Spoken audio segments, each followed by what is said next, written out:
Imagine you've been doing everything right.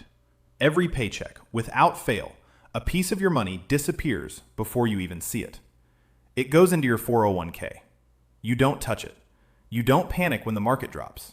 You just leave it alone and let it grow. That's the plan, right? Contribute, be patient, retire wealthy. Except, what if I told you that millions of Americans are doing exactly that, and their money is barely moving? Not because they're spending it, not because they withdrew it early, but because of one small decision they made years ago that they've never thought about since. A quiet, invisible mistake, sitting inside their retirement account right now, silently costing them hundreds of thousands of dollars. Today, we're going to talk about what that mistake is, and I promise you, by the end of this video, you'll want to log into your 401k and check something very specific. Let me start with how most people think about a 401k. When you land your first real job and HR hands you that benefits packet, the 401k section feels like the grown-up thing to sign up for. You pick a contribution percentage. Maybe your company matches a little. You sign some paperwork. And from that moment on, you kind of just assume the machine is working. And honestly, that assumption makes sense. Nobody explains this stuff clearly. Most people in their 20s are just happy they're saving at all.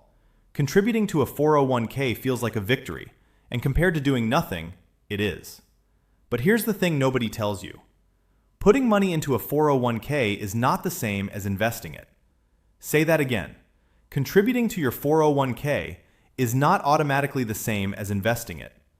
The money goes in, yes, but where it goes inside the account, that's a completely separate decision.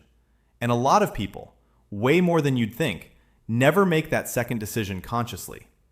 The money just sits wherever the plan defaulted it, or wherever they clicked without really reading, or in whatever option sounded the safest when they were 23 and had no idea what any of it meant.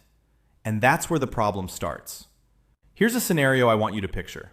Two people start their careers around the same time. Same age, 25. Similar salaries. Both sign up for their company 401k on day one. Both contribute $300 a month, consistently, for the next 35 years.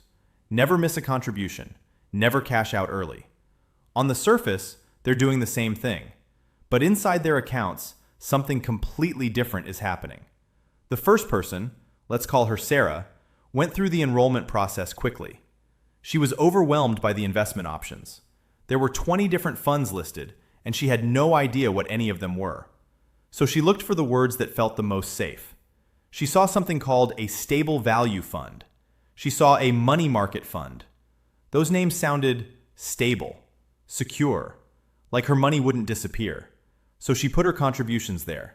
And every month for 35 years, her money went into that account and sat in an investment that returned, on average, around 2% per year. The second person, let's call him Marcus, also had no idea what he was doing. But he happened to ask an older coworker what she had chosen. The coworker said, "I just picked the total stock market index fund and forgot about it." So Marcus did the same thing. No deep research, no financial advisor, just a simple, diversified, long-term growth fund. That fund averaged around 7% per year over the same 35 years. Same contributions, same timeline, two different outcomes. Sarah, at the end of 35 years, her account has grown to roughly $182,000. Marcus? His account has grown to roughly $540,000. They both put in $126,000 of their own money over those 35 years. Sarah turned $126,000 into $182,000. Marcus turned $126,000 into $540,000. Same person, same discipline. 3.5 times the result. That gap, that $358,000 difference, didn't come from working harder, didn't come from earning more, didn't come from risky bets or lucky timing. It came from one decision, made once, during a 20-minute HR enrollment session at age 25. And here's the part that really gets me. Sarah doesn't know any of this. She checks her balance occasionally and sees it going up. Slowly, steadily, it's growing. And she thinks, this is working. She feels responsible. She feels ahead of the curve compared to friends who haven't saved anything at all. She has no idea she's been running a race in ankle weights. This is what I mean by a false sense of security. The 401k statement says her balance is positive. It says she's saving. It doesn't say, hey, you could have had 3 times this much. It doesn't send an alert. Nobody calls. The plan doesn't care. That's not a conspiracy. It's just how it works. The plan gives you options. What you do with those options is your responsibility. But nobody taught you that. Nobody sat you down at 25 and said, hey, where your money goes inside the account is just as important as whether the money goes in at all. So millions of people do exactly what Sarah did. They put money in. They feel good about it. And they never look deeper. Now let me be honest with you about something. I'm not here to make you feel bad about past decisions. If you've been contributing to your 401k consistently, that is genuinely good. That is genuinely more than most people do. Building that habit is real. But I also want you to feel the weight of what I just showed you. Because 35 years from now, you won't get a do-over. Compound growth doesn't negotiate. It doesn't give you credit for good intentions. It grows on what you give it, at the rate you allow it. And time, the one ingredient that makes compound growth so powerful, is the one thing you can't get back. When you're 25 or 30 or even 35, you have something more valuable than money. You have decades. And if your money is sitting in a 2% return environment when it should be growing at 7%, every single year that passes is a year of that gap widening. Not dramatically. You won't notice it next month. But over a decade? 2 decades? 3? The difference becomes the kind of number that changes what retirement actually looks like for you. So what does this actually come down to? The mistake isn't contributing to a 401k. The mistake is assuming the contribution is enough. The mistake is choosing the safe-sounding option at 25 and never revisiting it. The mistake is seeing a long list of investment funds and defaulting to the one that sounds the least scary. The mistake is never asking, wait, where exactly is my money going? And is that appropriate for someone my age? When you're young, and I mean this seriously, you have something that older investors would genuinely pay for: time. And time is what transforms a growth-oriented investment from risky to powerful. Here's how most financial professionals think about it. When you're decades away from retirement, a temporary market drop is not a disaster. It's a sale. Your money has years and years to recover and keep growing. The danger isn't volatility. The danger is leaving your long-term money in a place designed for short-term safety. Stable value funds and money market accounts aren't bad products, but they were designed for people who are 5 years from retirement, not 35 years from retirement. When Sarah put her money there at 25, she was putting long-term money in a short-term shelter, and she paid for it with 35 years of missed growth. So what do you actually do? Step 1. Log into your 401k account. Today, not someday. Find the section that shows your current investment allocations.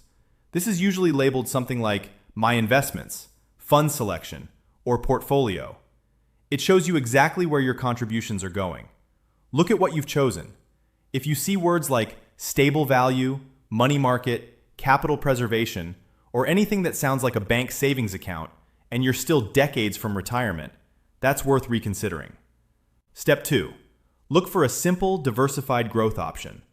Most 401k plans offer what's called a target date fund. These are designed to do the thinking for you. You pick the fund closest to your expected retirement year, like a 2055 or 2060 fund, and it automatically holds a growth-oriented mix when you're young, then gradually shifts to more conservative holdings as you approach retirement. They're not perfect, but for someone who doesn't want to think about this every year, a target date fund is a dramatically better starting point than a money market fund. If your plan doesn't offer target date funds, look for a total stock market index fund or an S&P 500 index fund. Simple, broad, long-term growth oriented. Step 3. Set a reminder to review your 401k once a year. Not to panic, not to make dramatic changes, just to make sure your money is still going where you intend and that your allocation still makes sense for where you are in life. That's it. That's the correction. It's not complicated. It doesn't require a financial advisor.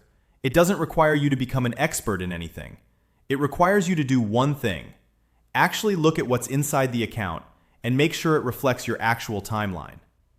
Here's the thing I want to leave you with. Sarah's story doesn't have to be a tragedy. If she checks her account at 35 instead of 60, she still has 25 years. The math still works in her favor. The compounding still has time to run. The gap can still be narrowed. The biggest mistake in all of this isn't the original choice. It's never looking. It's assuming everything is fine because the number is going up. It's letting decades pass on autopilot. And the reason I think this matters, the reason I wanted to make this video, is that this mistake is invisible. It doesn't hurt. It doesn't send warnings. It doesn't announce itself. It just quietly happens over years and decades while you're busy living your life. You are not behind because you started late. You are not behind because you didn't invest enough. Sometimes you're behind because nobody told you to look inside the account. So look. And if you know someone who just started their first job and just set up their 401k, share this with them. Because the best time to understand this is before 35 years have already passed. The future is still being written. Make sure your money knows that too.